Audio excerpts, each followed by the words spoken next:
पंचदशी ग्रंथ में तृप्ति दीप प्रकरण और इस 7वें तृप्ति दीप प्रकरण में श्लोक नंबर आज है 70। ठीक, इस श्लोक की अवतरणिका को देखिए। ननु महावाक्य विचारस्य अपरोक्ष ज्ञान जनकत्वम स्वकपोल कल्पितम इति आशंक्य।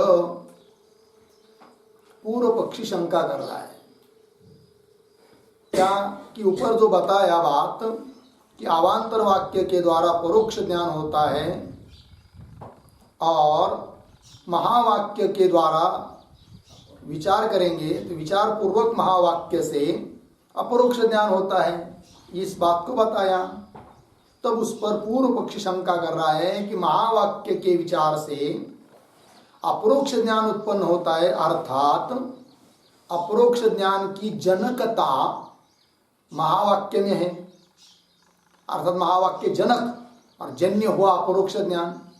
यह जो इन दोनों में जन्य जनक भाव आप बता रहे हो वह स्वकपोल कल्पित है, तुम अपने मन से कह रहे हो। कौन बोल रहा है?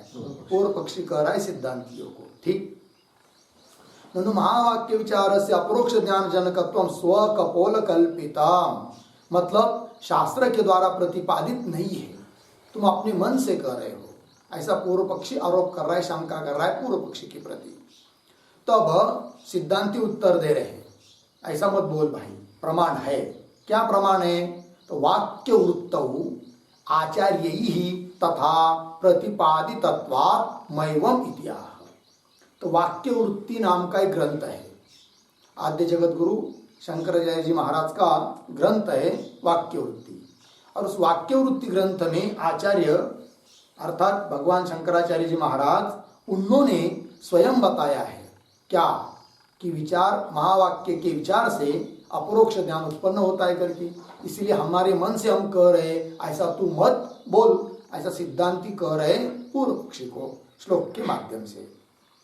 आचार्य तथा प्रतिपादितत्वात् मैवम इत्याह। ठीक, श्लोक को पढ़ते हैं। ब्रह्मा परोक्ष सिद्ध्यर्थम महावाक्यमितीरितम वाक्यवृतावतो ब्रह्मा परोक्षे विमतिर्नहि ब्रह्मा परोक्ष सिद्ध्यर्थम महावाक्यमितीरितम वाक्यवृत्तावतो ब्रह्मा परोक्षे विमतिर्नहि। ब्रह्मा परोक्ष सिद्ध्यर्थम महावाक्यम इति ईरितम वाक्यवृत्तौ अतः ब्रह्मा परोक्षे विमति नहीं। अन्वय नीचे की पंक्ति में पहले वाक्यवृत्तौ, फिर ऊपर वाक्यवृत्तौ ब्रह्मा परोक्ष सिद्ध्यर्थम महावाक्यम इति ईरितम, नीचे अतः ब्रह्मा परोक्षे विमति नहीं। ठीक, अर्थ देखिए भाई। वाक्य वृत्ति नाम के ग्रंथ में ब्रह्मा परोक्ष सिद्ध्यर्थम, ब्रह्म का अपरोक्ष ज्ञान सिद्धि के लिए महावाक्यम इति ईरितम, ईरितम कथितम, महावाक्य कारण है ऐसा भगवान भाष्यकार ने शंकराचार्य जी महाराज ने कहा है। अतः इसलिए ब्रह्मा परोक्षे, ब्रह्म का अपरोक्ष ज्ञान उत्पन्न होने में विमति ही नहीं, विमति कहते विवाद, इसमें कोई विवाद नहीं है, अर्थात महावाक्य के विचार से अपरोक्ष ज्ञान उत्पन्न होता ही है, इसमें हमको कोई संदेह नहीं है। केवल महावाक्य सुनने से नहीं कर रहे, महावाक्य का विचार करने से, क्योंकि महावाक्य के जो शब्द है उनका कान के द्वारा सुनाई देना, ये तो श्रवण रूप है कि नहीं, कान शब्दों का कर्णेंद्रिय के साथ संबंध रूप श्रवण हुआ। इसके बाद दूसरा श्रवण होता है विचार रूप श्रवण। तो संबंध रूप श्रवण आवश्यक है, किंतु उतने मात्र से अपरोक्ष ज्ञान नहीं होता, अपितु महावाक्यों के शब्दों का कान से सुनाई देने के बाद, मतलब शब्दों का श्रवण इंद्रिय के साथ संबंध रूप श्रवण होने के बाद उसका विचार करना पड़ता है। तत् क्या है, त्वम क्या है, मैं कौन हूं, तब उसको कहते विचार रूप श्रवण। तब उससे होता है क्या, अपरोक्ष ज्ञान। इसमें कोई विमति नहीं। ठीक है। ब्रह्मा परोक्षेति, अतः, अतः प्रतीक है, अतः का अर्थ लिख दिया है भाष्य टीकाकार ने वाक्या, अतः मतलब वाक्या, वाक्य से ब्रह्मा परोक्षे विमतिर नहीं, मूल में आया ना। हाँ, तो ब्रह्मा परोक्षे विप्रतिपत्ति नास्ति इत्यर्थ। विमति मतलब विप्रतिपत्ति, विप्रतिपत्ति मतलब वाद विवाद, विरुद्ध प्रतिपत्ति, विरुद्ध ज्ञान अर्थात वाद विवाद नहीं है। हमारा निश्चय है कि महावाक्य के विचार से अपरोक्ष ज्ञान होता ही है। विप्रतिपत्ति नास्ति इत्यर्थ। लग गया पंक्ति, आगे चलिए। आगे के श्लोक क्या उत्तरने का, वाक्य वृत्तौ उपादान प्रकारम दर्शयति। अब उस वाक्य वृत्ति नाम के ग्रंथ ने जो उपादन किया है, कथन किया है, उस प्रकार को ही स्वयं ग्रंथकार यहाँ पर दिखा रहे हैं। तो श्लोक को पढ़ते हैं। आलम्बनतया भाति, आलम्बनतया भाति, योऽस्मत् प्रत्यय शब्दयोः, योऽस्मत् प्रत्यय शब्दयोः, अंतःकरण संभिन्न, अंतःकरण संभिन्न, बोधस्स त्वं पदाद्भिदः, बोधस्स त्वं पदाभिदः। आलम्बेन तया भाति, योऽस्मत् शब्दयोः, अंतःकरण संभिन्न, बोधस्स त्वं पदाभिदः। आलम्बनतया भाति यह अस्मत् प्रत्यय शब्दयोः अंतःकरण संभिन्न बोधः सः त्वं पदाभिदः। अन्वय, यह अंतःकरण संभिन्न बोधः अस्मत् प्रत्यय शब्दयोः आलम्बनतया भाति, आलम्बनतया भाति सह त्वं पदाभिदः, सह त्वं पदाभिदः। ठीक है। चलिए, अब वाक्य वृत्ति में जो बात कही है उस बात को ही कथन करने के लिए आरंभ कर दिया। 2-4 श्लोक में हो जाएगा वो। तो उसमें पहले त्वम पद का क्या अर्थ है वो बता रहे हैं, जो कि वाक्य वृत्ति में कहा है। फिर उसके बाद तत्पद का अर्थ क्या बताया है वहां पर, उसको कहेंगे। फिर असी पद का अर्थ क्या बताया है वो भी कहेंगे। तो इस श्लोक में त्वम पद का क्या अर्थ है इसको बताया। तो क्या कह रहे हैं, यह जो अंतकरण संभिन्न बोध, बोध मतलब ज्ञान, संभिन्न मतलब मिश्रित, अंतकरण संभिन्न बोध, अंतकरण को मिश्र करके, अंतकरण को मिलाए हुए जो बोध होता है। ठीक है ना। तो अंतकरण संभिन्न मतलब अंतकरणावच्छिन्न चेतन, उसको लेकर जो मय बुद्धि हो रही है उस बोध को कहते हैं क्या, अंतकरण संभिन्न बोध। तो ऐसा जो बोध है अंतकरण और चेतन दोनों को साथ साथ लेकर जो मय बुद्धि हो रही है वो बोध, अंतकरण संभिन्न बोध अस्मत् प्रत्यय शब्दयोः आलम्बनतया भाति। आलम्बनतया शब्द का अर्थ है आश्रयतया, भाति प्रतीत होता है। तो आश्रय किसका आश्रय है, तो अस्मत् प्रत्यय शब्दयोः आलम्बनतया भाति। अस्मत् एक शब्द है भाई, जिसके रूप बनते अहम, आवाम, वयम। तो अस्मत् यह शब्द और अस्मत् यह प्रत्यय, दो बात। एक होता है शब्द और एक होते शब्द के अनुसार वृत्ति, है ना, तो उसको कहते प्रत्यय। तो अस्मत् जैसे घट एक शब्द है और घट पद का यह अर्थ है ये ज्ञान, ये वृत्ति हुई। उस प्रकार अस्मत् प्रत्यय शब्दयोः है कि नहीं, वृत्ति और शब्द दोनों, उन दोनों का आश्रय रूप से जो भासता है, मतलब अस्मत् शब्द का प्रयोग जिसमें किया जा रहा है और अहम वृत्ति जिसको लेकर हो रही है, लेकिन ऐसा जो तत्व बोध जो कि अंतकरण से संभिन्न है, उसको हम कहते हैं क्या? त्वम पदाभिध, त्वम पद का अर्थ। थोड़े में कहना हो तो त्वम पद का अर्थ हो जाता है वाच्यार्थ जीव। तो जीव तो केवल चेतन नहीं है, अंतकरण विशिष्ट चैतन्य है, चेतन है, तो उसमें अंतकरण भी आया, क्योंकि अंतकरण कूटस्थ और कूटस्थ का अंतकरण में प्रतिबिंब, तीनों मिलकर जीव होता है कि नहीं? तो अंतकरण विशिष्ट चेतन जो है वह जीव है। तो अंतकरण संभिन्न बोध हुआ, जिस उसके लिए अहम शब्द का प्रयोग किया जा रहा है, और वो अहम वृत्ति से भी उसी को बोला जा रहा है। तो अहम प्रत्यय और अहम वृत्ति का आश्रय रूप से प्रतीत होने वाला जो अंतकरण से मिश्रित बोध, वह हुआ त्वम पद का अर्थ। लगे पंक्ति? चलिए, अंतकरण संभिन्न बोध अस्मत् प्रत्यय शब्दयो अलंबनतया भाति सह त्वम पदाभिध। अभिध अर्थात वाच्यार्थ, त्वम पद का अर्थ है, त्वम पद का वाच्यार्थ है, ठीक है, शक्यार्थ है। आगे टीका, यह अंतकरण संभिन्न बोध प्रतीक है, उसका अर्थ कर रहे हैं अंतकरणोपाधिक चिदात्मा।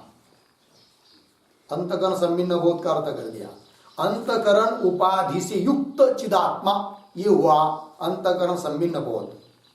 और आगे अस्मत् प्रत्यय शब्दयो प्रतीक है, उसका अर्थ कर रहे अहम इति ज्ञानस्य, अहम इति शब्दस्य च आलंबनतया। अहम इस ज्ञान का और अहम इस शब्द का आलंबन रूप से, आलंबनतया का अर्थ कर रहे विषयत्वेन, है कि नहीं? अहम शब्द का विषय के रूप में और अहम इस ज्ञान का विषय रूप से जो प्रतीत होता है वह त्वम पद का अर्थ है, ठीक है। अहम इति ज्ञानस्य, अहम इति शब्दस्य आलंबनतया विषयत्वेन भाति स तथाविध बोध। स प्रतीक है, उसका अर्थ कर दिया तथाविध बोध, इस प्रकार का ऐसा जो बोध, वह त्वम पदाविध। त्वम पदाविध का अर्थ कर रहे हैं त्वम इति पदम अभिधायकम, उसका अर्थ कर रहे वाचकम यस्य सह त्वम पदाविद। त्वम पद वाच्य इत्यर्थ। त्वम पदाविद का एक शब्द ने अर्थ कर दिया त्वम पद वाच्य, त्वम पद का वाच्यार्थ है, ठीक है जी। क्या लिखा है बीच में? त्वम पदाविद प्रतीक है ना, उसका क्या अर्थ कर दिया?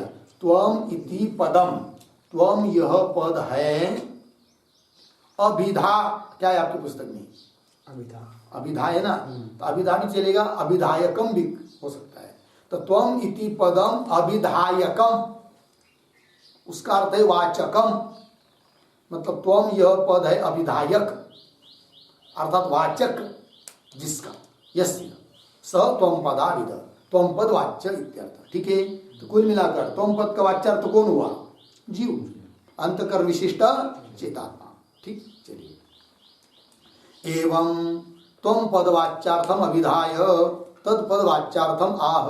अब त्वम पद के वाच्यार्थ को कहकर, कह दिया ऊपर, उसको कहने के बाद अभिधाय कथयित्वा तत्पद वाच्यार्थम आह, तत्पद के वाच्यार्थ को अब कह रहे हैं। उसी प्रकार को बता रहे हैं जो प्रकार वाक्यवृत्ति ग्रंथ में बताया है। तो चलिए, मायोपाधिर्जगद्योनि, मायोपाधिर्जगद्योनि सर्वज्ञत्वादिलक्षणः, सर्वज्ञत्वादिलक्षणः पारोक्षशबलः सत्या, पारोक्षशबलः सत्त्वा यात्मकस्तत्पदाविदः, यात्मकस्तत्पदाविदः। मायोपाधिर्जगद्योनि सर्वज्ञत्वादिलक्षणः पारोक्षशबलः सत्त्वा यात्मकस्तत्पदाविदः। मायोपाधि जगद्योनि सर्वज्ञत्वादिलक्षणः पारोक्ष शबलः सत्याध्यात्मकः तत्पदाविदः। अन्वय सरल है, तो मुख्य है तत्पदाविद। तत्पदाविद का मतलब तत्पद का वाच्यार्थ कौन, उसको बता रहे एक एक शब्द से। मायोपाधि जो वह तत्पद का वाच्यार्थ है, तो सबको उधर लगाना है। मायोपाधि तत्पदाविद, जगद्योनि यह सह तत्पदाविद, सर्वज्ञत्वादिलक्षण यह सह तत्पदाविदः पारोक्ष शबलः स यः सह तत्पदाविदः सत्याध्यात्मक यह सह तत्पदाविदः। ठीक अर्थ देखिए, मायोपाधि, माया है उपाधि जिसकी, ऐसा जो आत्मा या चैतन्य उसको कहेंगे तत्पदाविदः, तत्पद का वाच्य। क्यों? जगत योनि, जो कि जगत के लिए कारण है, क्योंकि मायोपाधि चैतन्य ईश्वर ही तो जगत के लिए कारण है ना, वही तत्पद का वाच्य है। क्यों? सर्वज्ञता आदि लक्षण, मतलब सर्वज्ञत्वादि धर्म वाला जो सर्वज्ञत्व है कि नहीं, सर्वशक्तित्व, सर्वकर्तृत्व इत्यादि धर्म वाला जो है वह है क्या? तत्पद का वाच्यार्थ। और पारोक्ष शबल, शबल शब्द का अर्थ होता युक्त किंवा सहित। पारोक्ष शबल मतलब जो हमेशा परोक्ष है ईश्वर, तो वो है क्या? तत्पद का वाच्यार्थ। और सत्याध्यात्मक सचित आनंद स्वरूप है जो, वह है तत्पद का वाच्यार्थ। लग गया? टीका को देखिए, पारोक्ष शबल प्रतीक है, उसका अर्थ कर रहे हैं परोक्षत्व धर्म विशिष्ट इत्यर्थ। पारोक्ष शबल मतलब परोक्षत्व धर्म से विशिष्ट जो है वह तत्पद का वाच्यार्थ है। परोक्षत्व धर्म विशिष्ट इत्यर्थ। लग गया? एवं तटस्थ लक्षण विधाय स्वरूप लक्षण आह।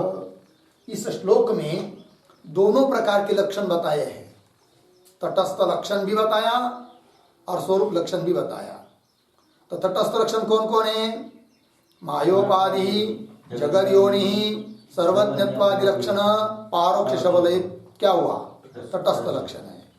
और सत्याध्यात्मक यह स्वरूप लक्षण है। वही कह रहे एवं तटस्थ लक्षणम विदाय, तटस्थ लक्षण को कहकर स्वरूप लक्षणम आह सत्याध्यात्मक इति। लगा? चलिए ठीक है। सत्यम आदि येषाम ज्ञानादीनाम ते सत्यादयः। मिला पंक्ति? सत्यम आदि, आदि मतलब आरंभ में है कि नहीं, सत्य है आदि में, आरंभ में जिन ज्ञानादिक के, उनको कहेंगे क्या? सत्यादय। मतलब सत्स्वरूप, चित स्वरूप, आनंद स्वरूप है कौन? चैतन्य ईश्वर। सत्यादि ही येषाम ज्ञानादि नाम के सत्यादय, और वो सत्यादि कई है आत्मा। आत्मा शब्द का अर्थ यहाँ पर स्वरूप, सत्यादि कई है आत्मा मतलब स्वरूप जिसका, सह उसको कहेंगे स तथाविद। तथाविद मतलब स तथाविद, तथाविद मतलब सत्याध्यात्मक, उसको कहेंगे सत्याध्यात्मक। सत्यादि है आत्मा स्वरूप जिसका, स तथाविद सत्याध्यात्मक, और वह फिर तत्पदाविद। आगे तत्पदाविद, इसका अर्थ कर रहे तत्पदम अभिधा। अभिधा शब्द का अर्थ कर रहे वाचकम यस्य। तत्पद है अभिधा अर्थात वाचक जिसका, सह तत्पदाविद, उसको क्या कहेंगे? तत्पदाविद। थोड़े में कहना हो तो तत्पद वाच्य इत्यर्थ। तत्पद का वाच्यार्थ है ईश्वर। हो गया जी? तो त्वम पद का वाच्यार्थ बताया, तत्पद का भी वाच्यार्थ बता दिया। अब आगे एवं पदार्थो अभिधाय वाक्यार्थ बोधनाय लक्षणावृत्ति आश्रयणीया इति आह। ठीक। एवं पदार्थो अभिधाय, पदार्थ मतलब पदों के अर्थ, त्वम पद का अर्थ और तत्पद का अर्थ अभिधाय कथन करके, अब वाक्यार्थ बोधनाय, समस्त वाक्य का बोध ज्ञान होने के लिए लक्षणावृत्ति आश्रयणीय, लक्षणावृत्ति का आश्रय करना चाहिए।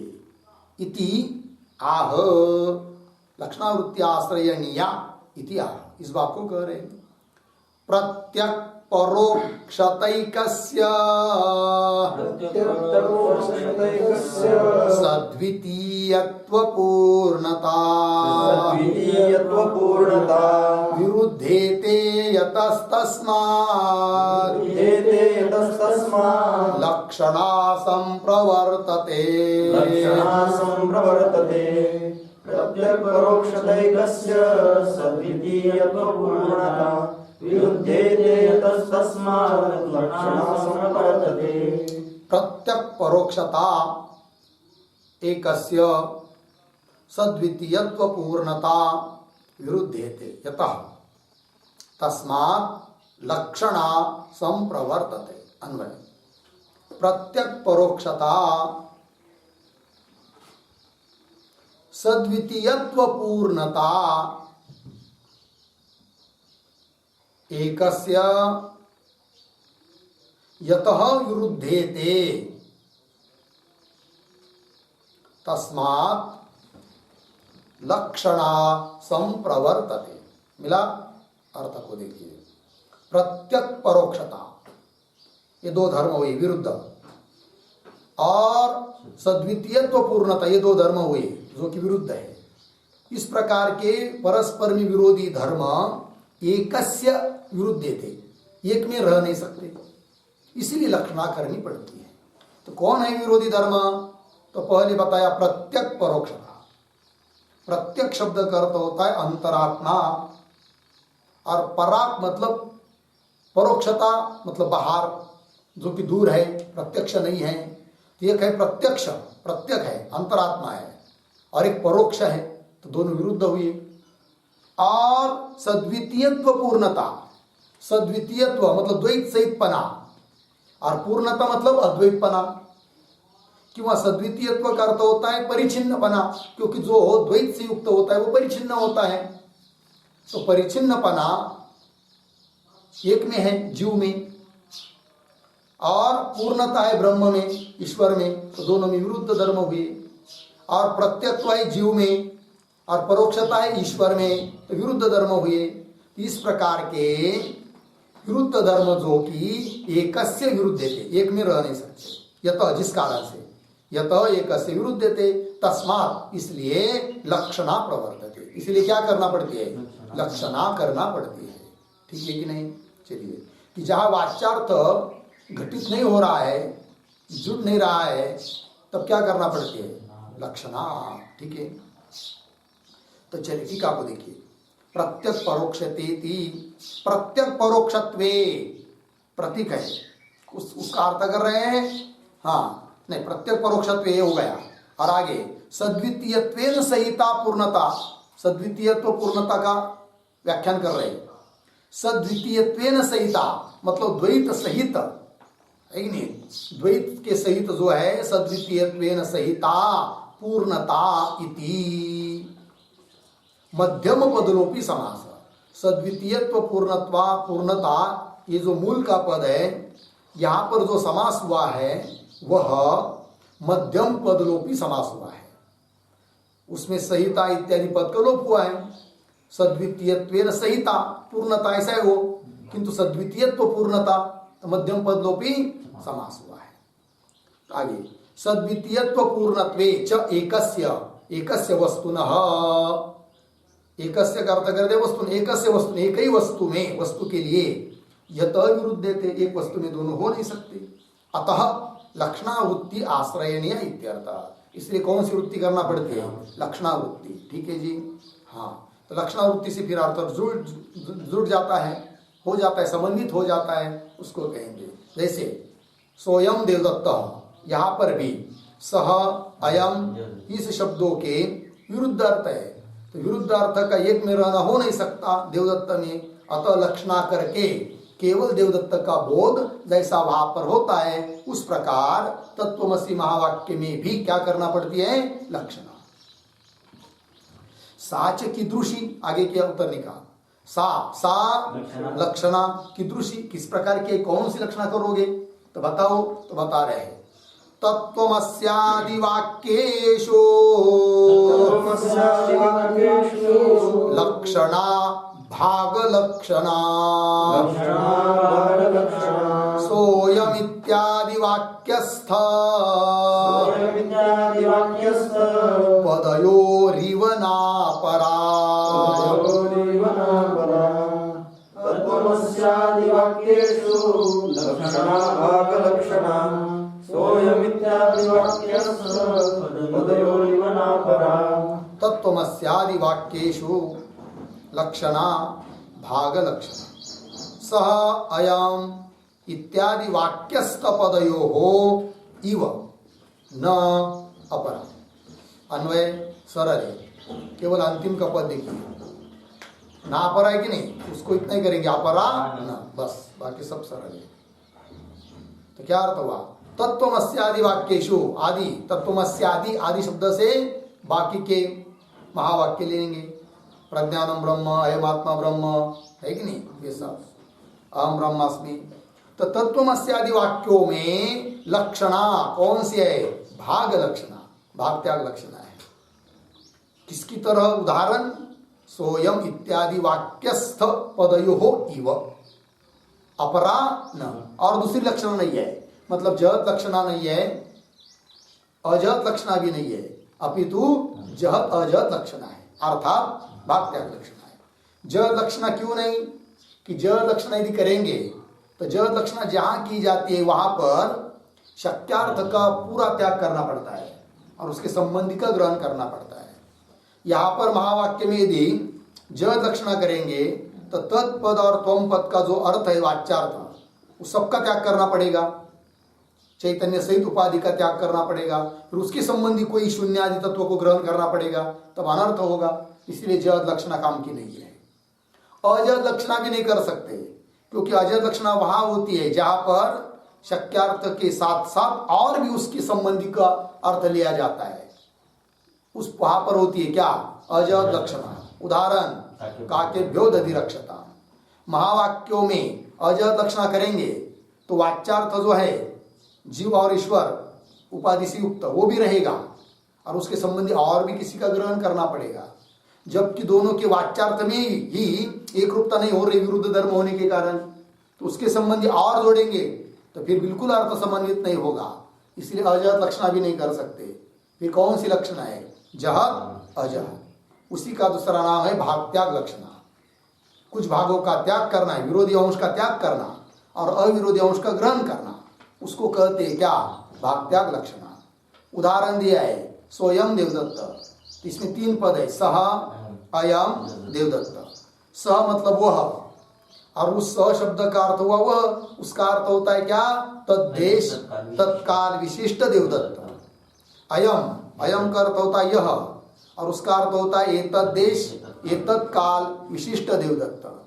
तद्देश और एतद्देश दोनों का अभेद हो नहीं सकता, जबकि क्या सामानाधिकरण्य के बल पर अभेद अर्थ निकल रहा है, अभेद तो होगा नहीं क्योंकि दोनों विरोधी है। तद्देश तद्देश कैसा एक होगा, तत्काल भूतकाल और वर्तमान काल दोनों एक कैसे होंगे, नहीं होंगे। अतः क्या करना पड़ेगी, तो विरोधी अंश जो तद्देश तद्देश उसका त्याग, विरोधी अंश जो हो तत्काल तत्काल उसका त्याग, और वहां का केवल देवदत्त, यहाँ का केवल देवदत्त, केवल देवदत्त भाग का ग्रहण करना है। तो उसके लिए किया कौन सी लक्षणा, भाग त्याग लक्षणा, विरोधी अंश का त्याग अविरोधी अंश का ग्रहण। सोयम इत्यादि वाक्यस्थ पदयोः इव, क्या भाग लक्षणा, अपरा न। चलिए ठीक है, तत्वमस्यादिति भाग लक्षणा, भाग लक्षणा का अर्थ कर रहे भाग त्याग लक्षणा इत्यर्थ। भाग लक्षणा मतलब भाग त्याग लक्षणा। तत्र दृष्टांत, उस भाग त्याग लक्षणा का दृष्टांत दे रहे मूल में श्लोक के उत्तरार्ध से, सोयम इत्यादि पंक्ति से। तो टीकाकार स्पष्टीकरण कर रहे, सह अयम देवदत्त इति वाक्यस्तयोः, सह अयम देवदत्त एक वाक्य है, इस वाक्य में विद्यमान वाक्यस्तयोः, सह अयम इति पदयोः, उस वाक्य में विद्यमान जो 2 पद लेने, सह और अयम, वाक्यस्तयोः सह अयम इति पदयोः यथा, इन 2 पदों में जिस प्रकार जहत अजत लक्षणा वृत्ति आश्रिता, जद अजत लक्षणा मतलब जद अजत स्वरूपा वृत्ति, शब्दों की 2 वृत्ति होती है, शक्ति वृत्ति लक्षणा वृत्ति। फिर उस लक्षणा वृत्ति के 3 भेद, जद अजत जद अजत। यहाँ पर जद अजत लक्षणा वृत्ति अर्थात जद अजत लक्षणा का अंगीकार किया है, आश्रिता न अपरा, न अपरा का अर्थ कर रहे, न जद लक्षणा न अप्यजत लक्षणा, तद्वत उस प्रकार अत्रापि इत्यर्थः, अत्रापि तत्वमसि इत्यादि महावाक्यों में भी क्या भाग त्याग लक्षणा ही है, इस बात को कह रहे हैं। आगे के श्लोक की अवतरणिका को देखिए, ननो गाम आनय इत्यादि वाक्येषु लक्षणावृत्त्या विना अपि वाक्यार्थबोधः दृश्यते तद्वत् अत्रापि किं न स्यात् इति आशंक्य आह। ठीक, पूर्व पक्षी शंका कर रहा है। पूर्व पक्षी बोल रहा है कि जैसे व्यवहार में कोई वाक्य उच्चारण करता है, उदाहरण गाम आनय, त्वम गाम आनय, ये वाक्य है, तू गाय को ले आ, ऐसा किसी ने वाक्य बोल दिया। फिर सुनने वाला उस वाक्य का अर्थ समझने के लिए कोई लक्षणा करता है क्या? नहीं, लक्षणा के बिना भी उसको शब्दबोध हो जाता है कि नहीं, शाब्दिक प्रमा हो जाती है। उस प्रकार देखिए, ननु गाम आनय इत्यादि वाक्येषु लक्षणावृत्त्या विनापि, मतलब लक्षणावृत्ति किए बिना भी वाक्यार्थबोध दृश्यते, वाक्यार्थबोध हो जाता है, ये दिखाई देता है। तद्वत्, उस प्रकार अत्रापि, अत्रापि हाँ, तत्त्वमसि आदि महावाक्येषु अपि किम न स्यात्, मतलब महावाक्यों में भी लक्षणा के बिना ही शाब्दबोध क्यों नहीं होगा, क्यों नहीं मानते हो? किम न स्यात् इति आशंक्य, ये शंका की। अब उत्तर देंगे श्लोक से, तो श्लोक को पढ़ते हैं। संसर्गो वा विशिष्टो वा, संसर्गो वा विशिष्टो वा, वाक्यार्थो नात्र सम्मतः, वाक्यार्थो नात्र सम्मतः, अखण्डैक रसत्वेन, अखण्डैक रसत्वेन, वाक्यार्थो विदुषां मतः, वाक्यार्थो विदुषां मतः। संसर्गो वा विशिष्टो वा, वाक्यार्थो नात्र सम्मतः, अखण्डैक रसत्वेन, वाक्यार्थो विदुषां मतः। संसर्गः वा विशिष्टः वा वाक्यार्थः न अत्र सम्मतः, अखण्डैक रसत्वेन वाक्यार्थः विदुषां मतः। अन्वय, अत्र संसर्गः वा विशिष्टः वा वाक्यार्थः सम्मतः न, अखण्डैक रसत्वेन वाक्यार्थः विदुषां मतः। ठीक है, अर्थ देखिए। तो सिद्धांती उत्तर दे रहे कि भाई तत्वमसि इत्यादि महावाक्यों में लक्षणा करना ही पड़ती है। यदि लक्षणावृत्ति करके अर्थ को नहीं समझेंगे, शक्ति वृत्ति से ही अर्थ कर लेंगे, तो भला अनिष्ट, भला बहुत अनिष्ट होगा। क्या अनिष्ट होगा? तो शक्ति वृत्ति के द्वारा जो अर्थ होता है वह एक तो संसर्ग रूप अर्थ होता है अथवा विशिष्ट रूप अर्थ होता है। किंतु हमको तो महावाक्यों का अर्थ न तो संसर्ग रूप से चाहिए न तो विशिष्ट रूप से चाहिए। तो बोलेंगे क्यों नहीं चाहिए आपको संसर्ग रूप से अर्थ और विशिष्ट रूप से अर्थ महावाक्यों में? तो बोल रहे उसको तो बाद में बताएंगे, पहले संसर्ग रूप अर्थ मतलब क्या और विशिष्ट रूप अर्थ मतलब क्या, इसको समझना पड़ेगा। और वो समझ में आने के बाद फिर बताएंगे कि महावाक्यों में संसर्ग रूप अर्थ को नहीं कर सकते, करेंगे तो क्या हानि होगी वो बताएंगे। फिर विशिष्ट रूप अर्थ भी नहीं कर सकते, यदि वैसा अर्थ करेंगे तो क्या अनर्थ होगा, उसको भी बाद में बताएंगे। ठीक है, तो पंक्ति पहले देखिए। अत्र, अत्र मतलब इस महावाक्यों में, श्लोक में पढ़ रहे, संसर्गो वा विशिष्टो वा वाक्यार्थ सम्मतः न, संसर्ग रूप किंवा विशिष्ट रूप वाक्य का अर्थ सम्मत नहीं है, मान्य नहीं है। फिर कैसा अर्थ मान्य है? तो उसको कह रहे अखंडैक रसत्वेन वाक्यार्थ। हमको कैसा अर्थ नहीं चाहिए और कैसा अर्थ चाहिए। तो कैसा नहीं चाहिए? संसर्ग विशिष्ट, संसर्ग रूप और विशिष्ट रूप नहीं चाहिए। और कैसा चाहिए? अखंडैक रसत्वेन वाक्यार्थ चाहिए। और अखंडैक रस रूप से वाक्यार्थ यदि चाहिए तब लक्षणा करना ही पड़ती है।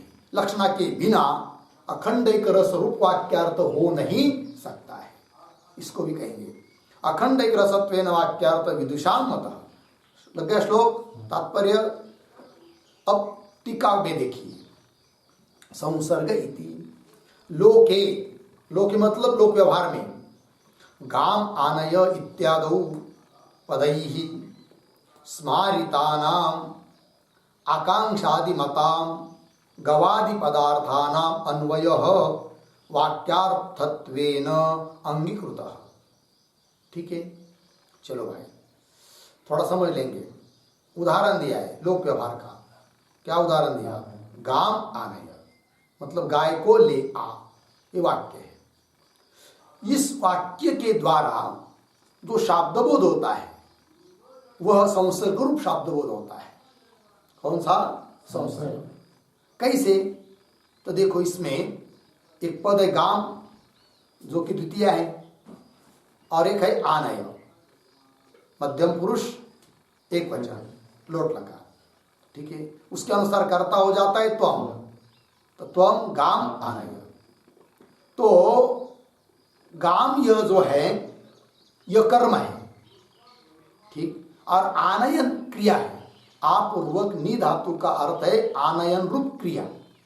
तो आनयन रूप क्रिया का विषय है गाम, और गाम रूप, गाम पद का अर्थ रूप जो गो व्यक्ति, वो तो विषय बन गई, आनयन रूप क्रिया का विषय बन गई।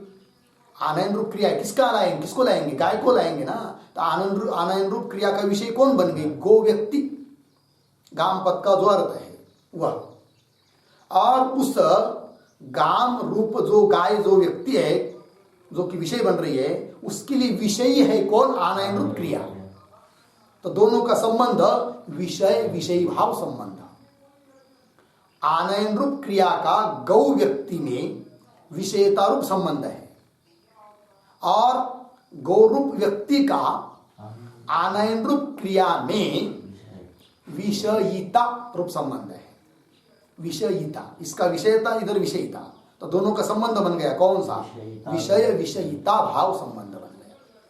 संबंध कई को होते संसर्ग। संबंध का मतलब क्या होता है? संसर्ग।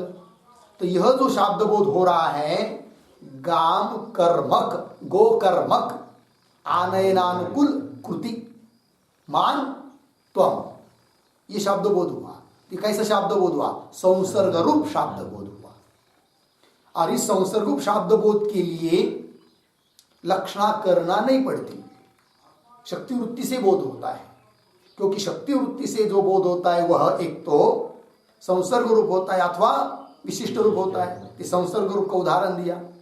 ठीक है, तो जैसे गाम आनय इस वाक्य में लक्षणा न करके शक्ति वृत्ति से ही अर्थ लिया, किंतु वह अर्थ संसर्ग रूप हुआ। उस प्रकार तत्वमसि इत्यादि जो महावाक्य है, उन महावाक्यों में भी लक्षणा न करके शक्ति वृत्ति से अर्थ लेंगे तो वाक्यार्थ हो जाएगा संसर्ग रूप। अर्थात त्वम पद का अर्थ जो जीव, उसके संबंधी हो जाएगा तत्पदार्थ, क्यों? तत्पद का अर्थ जो है ईश्वर, उसके संबंधी हो जाएगा त्वम पद का अर्थ। तो संबंध रूप वाक्यार्थ होगा। और जबकि हमको संबंध रूप वाक्यार्थ नहीं चाहिए, और शक्ति वृत्ति से अर्थ करेंगे तो संबंध रूप वाक्यार्थ होगा। तो बोलेंगे कर लो ना संबंध रूप वाक्यार्थ, क्या दिक्कत है? तो उसका उत्तर देंगे, यदि संसर्ग रूप वाक्यार्थ लेंगे तो श्रुति के साथ विरोध होगा। क्योंकि श्रुति कहती है असंगो ही अयम पुरुष, यह पुरुष असंग है, और असंग उस तत्व को संग वाला बताएंगे तो श्रुति के साथ विरोध होगा। इसलिए संसर्ग रूप अर्थ हमको नहीं चाहिए। लग गया? फिर बोलेंगे विशिष्ट रूप अर्थ ले लो, तो वो भी नहीं चाहिए। उसके लिए उदाहरण दे रहे टीकाकार आगे की पंक्तियों में। पहले इन पंक्तियों को पुनः पढ़िए। संसर्ग लोके, लोक में, लोक व्यवहार में गाम आनय इत्यादो पदई, इत्यादि पदों के द्वारा स्मारितानाम, स्मारितानाम शब्द का अर्थ है उपस्थापितानाम, उपस्थापित किए गए उन पदों के अर्थ। पदों के द्वारा अर्थ का क्या होता है? स्मरण, मतलब उपस्थित होते हैं। जैसे गाम यह पद सुनते ही सुनने वाले के दिमाग में गो व्यक्ति उपस्थित हो जाती है। ठीक, आनय, यह सुनते ही सुनने वाले के दिमाग में एक अर्थ उपस्थित हो जाता है कि मेरे लिए लाने के लिए कह रहे हैं, क्रिया हो गया कि नहीं। तो चलिए, तो लोके गामान इत्यादौ पदई स्मारितानाम मिला आकांक्षादि मताम गवादि पदार्थानाम अन्वय। अन्वय कहते संबंध, अन्वय शब्द का अर्थ संबंध। गवादि पदार्थानाम, गवादि पदार्थ, पदार्थ मतलब पदों के अर्थ। गो इस पद का अर्थ गो व्यक्ति, और आनय इस पद का अर्थ आनयन रूप क्रिया। तो उन पदों के अर्थों का संबंध हो जाता है, क्योंकि वाक्यार्थ किसको कहते हैं? वाक्यार्थ मतलब क्या? पदों के जो अर्थ जिनको कहते पदार्थ, तो पदार्थों के संबंध का ज्ञान, इसको कहते वाक्यार्थ। क्यों? वहां पदार्थों का जो आपस में संबंध होता है, उस संबंध सहित पदार्थों का ज्ञान, उसको बोलते हैं क्या? वाक्यार्थ। ठीक है। और पदों के द्वारा पदार्थों की उपस्थिति होती है, स्मरण होता है। ठीक है ना, संबंध सहित पदार्थों का स्मरण होता है। किंतु वो पद भी कैसे चाहिए? वाक्यों में जो वाक्य किसको कहते हैं? पद समूहत्व वाक्यत्व। अनेक पदों का समूह को क्या बोलते हैं? वाक्य। और वो जो अनेक पद होते वाक्य में, उनमें भी वो पद कैसे चाहिए? आकांक्षादि वाले चाहिए। आकांक्षा, क्योंकि शाब्द बोध के सहकारी है ये सब। आकांक्षा, योग्यता और आसक्ति, आसक्ति कोई कहते सन्निधि, और तात्पर्य, वक्ता के तात्पर्य का निश्चय। ठीक है, शाब्द बोध के सहकारी है। तो आकांक्षा चाहिए पदों में, और योग्यता चाहिए, और आसक्ति चाहिए। ठीक है। तो आकांक्षा मतलब क्या? आकांक्षा का मतलब यह होता है, समझ लीजिए, एक पद उच्चारण हुआ, और उच्चारित पद का जो अर्थ, उस अर्थ का अन्य अर्थों के साथ जब तक संबंध नहीं होता है, तब तक उस पद को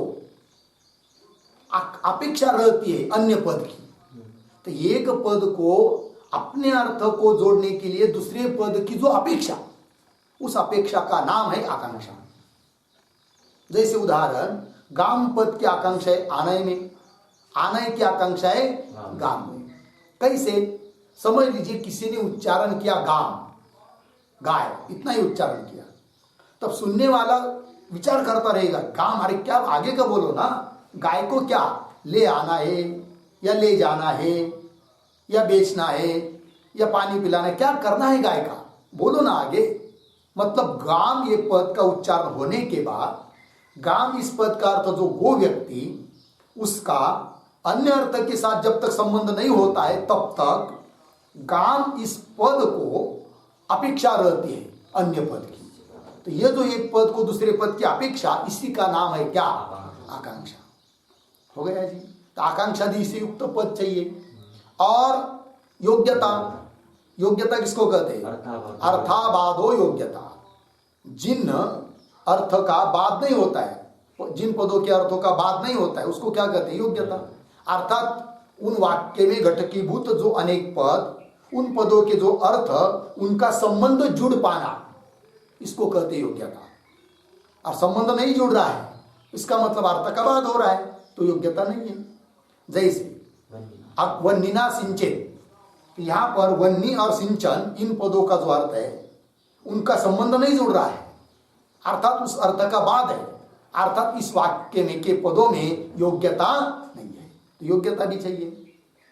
और सन्निधि चाहिए, आसक्ति जिसको बोलते हैं, मतलब पदानाम अविलंबेन उच्चारण, पदों का उच्चारण विलंब से भी करेंगे तो काम नहीं चलने वाला। गाम कहेंगे सुबह और आनय कहेंगे शाम को, तो शाब्दबोध नहीं होगा, साथ साथ उच्चारण चाहिए। और वक्ता के तात्पर्य किसमें है, ये भी समझ में आना चाहिए, तभी शाब्दबोध होता है। ठीक है ना जी। तो चलो, तो क्या लिखा है यहाँ पर?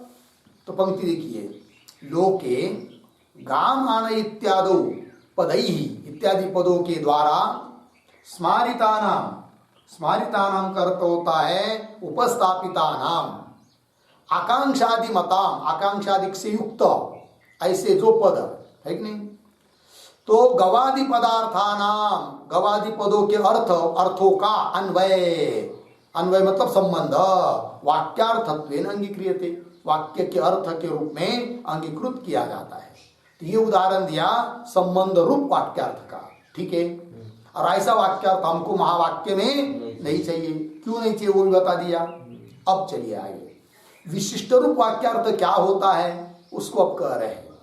यथा नीलम मद सुगंधि उत्पलम, ये वाक्य है, ठीक है। तो इसमें भी 3 पद है, नीलम 1, महत सुगंधि 2 और उत्पलम 3। उत्पलम विशेष्य है और उसके 2 विशेषण है। तो उत्पल कहते कमल को, और उसके विशेषण है नीलम, नीलम उत्पलम, नील रंग वाला उत्पल। और महत सुगंधि उत्पलम, महान सुगंध वाला कमल। तो महान सुगंध वाला, महान सुगंध, ये भी एक विशेषण है। तो यहां पर शब्दबोध होता है क्या, नील रंग विशिष्ट मद सुगंधवान कमल द्रव्य। तो यहां पर जो शब्दबोध हुआ वो कैसा हुआ, विशिष्ट, मतलब विशेष्य विशेषण भाव से युक्त, ऐसा शब्दबोध हुआ। और इस प्रकार वही दे रहे आगे, यथा नीलम मद सुगंधि उत्पलम इत्यादो, इस वाक्यों में नीलत्वादि विशिष्टस्य उत्पलस्य वाक्यार्थत्वं स्वीकृतम, ठीक है जी। नीलत्वादि से विशिष्ट ऐसा जो उत्पल, उसका वाक्यार्थत्व रूप से स्वीकार किया है कि मोटी मोटी भाषा में कहेंगे तो नील रंग विशिष्ट मद सुगंधवान कमल द्रव्य, यह अर्थ हो जाता है। तो ये कौन सा अर्थ हुआ, विशिष्ट रूप अर्थ हुआ। ऐसा विशिष्ट रूप अर्थ का मतलब विशेष विशेषण भाव जिसमें है, ऐसा अर्थ है वो। ऐसा भी हमको नहीं चाहिए किसमें, महावाक्य में। क्योंकि महावाक्यों में विशिष्ट रूप अर्थ को मानेंगे तब तो क्या होगा, त्वम पद का जो अर्थ है उससे विशिष्ट तत्पद का अर्थ मानना पड़ेगा, क्यों तत्पद का जो अर्थ है उससे विशिष्ट त्वम पद का अर्थ को मानना पड़ेगा। और विशिष्ट एक होता है, तब जो विरुद्ध धर्म बताया है जीव के और ईश्वर के, वो एक में कैसे संभव होंगे, क्योंकि विशिष्ट तो एक होता है, तो विरुद्ध धर्म, इसलिए भी हम विशिष्ट रूप अर्थ नहीं मानते, एक बात। दूसरी बात, विशिष्ट रूप अर्थ मानेंगे तो उसमें विशेष विशेषण भाव आ जाएगा, अर्थात भेद आ जाएगा। और श्रुति कहती है क्या, उदरम अंतरम कुरुते तस्य महत् भयम भवति। थोड़ा भी अंतर मतलब भेद देखता है तो महान भय अनर्थ होता है। और इस प्रकार यदि विशेष विशेषण भाव रूप भेद मानेंगे तो क्या होगा, अनर्थ होगा।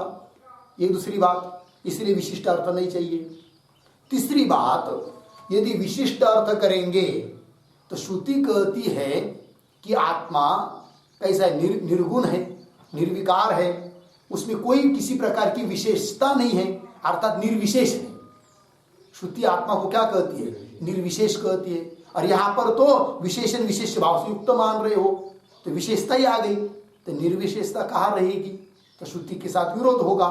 अतः भी, इसलिए भी हमको विशिष्ट रूप अर्थ नहीं चाहिए। जबकि लक्षणा नहीं करेंगे, शक्ति वृत्ति से अर्थ करेंगे तो एक तो संबंध रूप हो जाएगा, नहीं तो विशिष्ट रूप हो जाएगा, और दोनों प्रकार का अर्थ हमको नहीं चाहिए। अतः हमको जरूर लक्षणा करनी ही पड़ती है, क्योंकि हमको महावाक्यों के माध्यम से अर्थ चाहिए। वो कैसा, अखंडैक रसत्वेन, इसलिए लक्षणावृत्ति का आश्रय करना ही पड़ता है, वही कह रहे हैं। तो यथा नीलम महत् सुगंधि उत्पलम इत्यादो नीलत्वादि विशिष्टस्य उत्पलस्य वाक्यार्थत्वं स्वीकृतम न एवं अत्र, यह हो गया ना, उदाहरण दे दिया दोनों के। अब आगे, न एवं अत्र महावाक्येषु, अत्र मतलब महावाक्येषु, इन महावाक्यों में संसर्ग विशिष्टयो अन्य तरह से मतलब दोनों में से कोई एक नहीं चाहिए, संसर्ग भी नहीं चाहिए, विशिष्ट रूप भी अर्थ नहीं चाहिए। संसर्ग विशिष्टयो अन्यतरस्य वाक्यार्थत्वम अभ्युपगम्यते न अभ्युपगम्यते, न कान इधर वाक्य के आरंभ में न आया है कि नहीं? देखिए भाई पुनः न एवं मिला तो कैसा पढ़ेंगे? एवं अत्र महावाक्येषु संसर्ग विशिष्टयोः अन्यतरस्य वाक्यार्थत्वम न अभ्युपगम्यते, स्वीकार नहीं करते हैं। फिर कैसा स्वीकार करते हैं? किंतु अखंडैक रसत्वेन, अखंडैक रसत्वेन का मतलब क्या? उसका भी स्पष्टीकरण कर रहे हैं। स्वगतादि भेद शून्य मात्र रूपेण, मतलब जिसमें स्वगत भेद, सजातीय भेद और विजातीय भेद नहीं है, तीनों भेदों से रहित केवल शुद्ध मात्र चैतन्य का बोध हम कराना चाहते हैं, उसको कहते हैं अखंडैक रसत्वेन वाक्यार्थ। और वह वाक्यार्थ लक्षणावृत्ति के बिना हो नहीं सकता है, इसलिए लक्षणावृत्ति का आश्रय करना ही पड़ता है महावाक्य में। किंतु अखंडैक रसत्वेन स्वगतादि भेद शून्य वस्तु मात्र रूपेण वाक्यार्थ विद्वद्भिः अभ्युपेयते, विद्वानों के द्वारा स्वीकार किया जाता है। अतः लक्षणा आश्रयणीय इत्यर्थ, इसलिए लक्षणावृत्ति का आश्रय करना ही पड़ता है, ये बात बता दी। हो गया जी। अब लक्षणावृत्ति क्यों करना पड़ती है इस बात को बता दिया, क्योंकि हमको अर्थ चाहिए कैसा? अखंडैक रसत्वेन। किंतु प्रश्न होता है कि अखंडैक रस वाक्यार्थ मतलब क्या? अब उसको दिखा रहे हैं आगे के श्लोक में। तो आगे के श्लोक क्या उतरने का? अखंडैक रसम वाक्यार्थम दर्शयति, अखंडैक रस रूप जो वाक्यार्थ होता है उसको दिखा रहे श्लोक के माध्यम से। तो श्लोक को पढ़ते हैं। प्रत्यक बोधो य आभाति सोद्वयानंद लक्षणः अद्वयानंद रूपश्च प्रत्यक बोधैक लक्षणः प्रत्यग्बोधो या भाति सद्वयानंद लक्षणः अद्वयानंद रूपश्च प्रत्यग्बोधैक लक्षणः। प्रत्यग्बोधः यः आभाति सः अद्वयानंद लक्षणः अद्वयानंद रूपः च प्रत्यग्बोधः प्रत्यग्बोधैक लक्षणः। अन्वय यः प्रत्यग्बोधः आभाति, यह प्रत्यग्बोधः आभाति, सः अद्वयानंद लक्षणः। फिर नीचे च अद्वयानंद रूपः प्रत्यग्बोधैक लक्षणः। ठीक अर्थ को देखिए। यह प्रत्यग्बोध, जो प्रत्यग्बोध है, प्रत्येक आत्मा का बोध है, सर्वांतर चिदात्मा है, उसका जो बोध भान, ठीक है, यह प्रत्यक बोध अभाति प्रतीत होता है। स अद्वयानंद लक्षण, वही अद्वय आनंद स्वरूप है। और पुनः च जो अद्वयानंद स्वरूप है वही प्रत्यक बोध है, वो उससे अलग नहीं है। इसी को कहते हैं क्या? अखंडैक रस रूप से बोध। जो सह शब्द से जिस देवदत्त को कहा है वही अयम शब्द से कहा जा रहा देवदत्त है, और जो अयम शब्द से कहा जा रहा देवदत्त है वही सह शब्द से कहा जाने वाला देवदत्त है। देवदत्त मात्र व्यक्ति को लेना, इसको बोलते अखंडैक रस रूप से बोध। हो गया जी। चलिए इधर भी वैसे तत्वमसि महावाक्यादि में त्वम पद के अर्थ में से उपाधि और उपाधि के धर्मों को छोड़ना है, अल्पज्ञत्व परिचिन्नत्व आदि को, और तत्पद के अर्थ में भी उपाधि और उपाधि के धर्म जो सर्वज्ञता आदि है उनको छोड़ना है, और केवल चैतन्य मात्र को ग्रहण करना है। तो हमारे अंतरात्मा रूप से जो प्रत्येगात्मा चैतन्य है वही ब्रह्म है, अद्वयानंद जिसको कहते हैं, और जो ब्रह्म है वही हमारा प्रत्येगात्मा साक्षी रूप से है। दोनों में कोई अंतर नहीं, एक रूप ब्रह्म ही है। इस प्रकार का निश्चय, इसी का नाम है क्या? अखंडैक रस रूप से बोध। हो गया जी। चलिए, और वो उसके लिए क्या करना पड़ेगी? भात्याग लक्षणा। ठीक, टीका को देखिए। यह प्रत्यक बोध प्रत्येक बोध प्रतीक है, उसका अर्थ कर रहे हैं सर्वांतर चिदात्मा, सबके अंदर में बैठा हुआ चित स्वरूप आत्मा, साक्षी कुटस्थ आभाति। आभाति मतलब बुद्धियादि साक्षित्वेन स्फुरति, बुद्धि इत्यादि का साक्षी के रूप में जिसका स्फुरण होता है, ऐसा जो सर्वांतर चिदात्मा चैतन्य। पूर्ण विराम स्फुरति के बाद फिर आगे सह अद्वयानंद लक्षण, वही अद्वयानंद लक्षण है। तो अद्वयानंद लक्षण प्रतीक है, उसका अर्थ कर रहे हैं अद्वितीय आनंद रूप, वही अद्वितीय द्वैत रहित आनंद स्वरूप है परमात्मा इत्यर्थ, वही परमात्मा है। एक तरफ से बोध हुआ। फिर आगे देखिए उत्तरार्ध की व्याख्या कर रहे हैं आनंद अद्वयानंद रूप च तथाविध परमात्मा। अद्वयानंद रूप जो है ना, तथाविध मतलब अद्वयानंद रूप परमात्मा, तथाविध परमात्मा, अद्वयानंद रूप का अर्थ कर दिया तथाविध परमात्मा। वो कैसा है? प्रत्येक बोधिक लक्षण, ये प्रतीक है।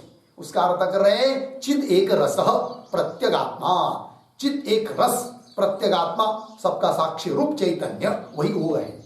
उन दोनों में कोई अंतर है, प्रत्यगात्मा एव इत्यर्थ हो गया जी। ये हुआ अखंड एक रस रूप से बोध। ठीक है, आगे का विचार हम लोग कल करते हैं। ठीक है, क्या हुआ? ओम पूर्णमदः पूर्णमिदं पूर्णात् पूर्णमुदच्यते पूर्णस्य पूर्णमादाय पूर्णमेवावशिष्यते। ओम शांति शांति।